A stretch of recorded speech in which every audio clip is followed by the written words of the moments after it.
I'm Archbishop Mark Coleridge, and you are watching Q&A, question and answer for the Catholic leader.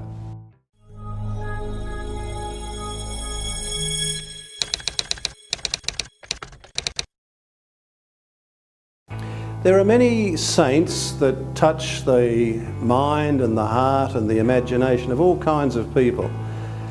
But perhaps the one who most touches most hearts across all kinds of times and places and cultures is the man whom we know as St. Francis. His real name was Giovanni Bernardoni, but we know him as Francis.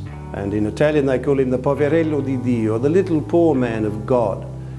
But what is it about this little figure who lived so long ago, 800 years ago, that so touches hearts, and not just Christian hearts or Catholic hearts, but all kinds of hearts are somehow drawn to the figure of this little man, and he was little, this little man who was born and lived in and around Assisi so long ago.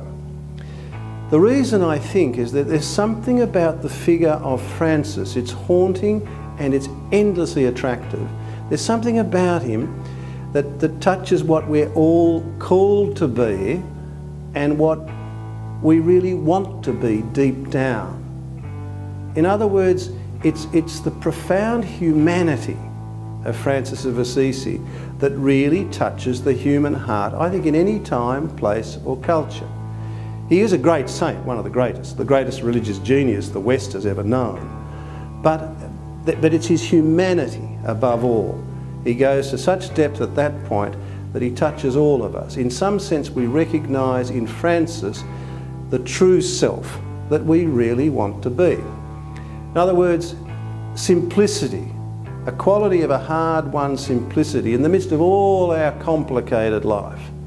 We all want something that is genuinely and profoundly simple. We see it in Francis. Freedom. He has about him an extraordinary freedom because, as he says, I own nothing. There's nothing to weigh me down.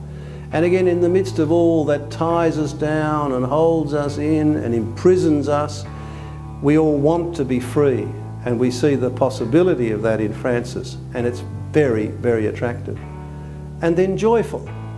I mean, again, in the midst of all our depressions, here is someone in whom we recognise that mysterious quality called joy.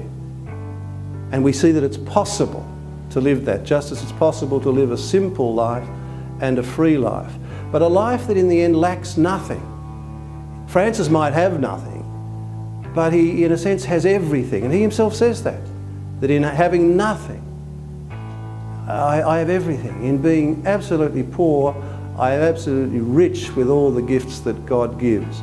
So in the end, why does Francis so touch the human heart and so haunt the human mind and imagination?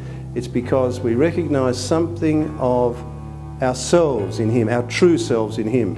And in the end, I would say what we recognise in Francis is Jesus himself.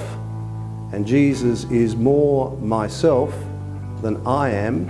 Jesus is more yourself than you are.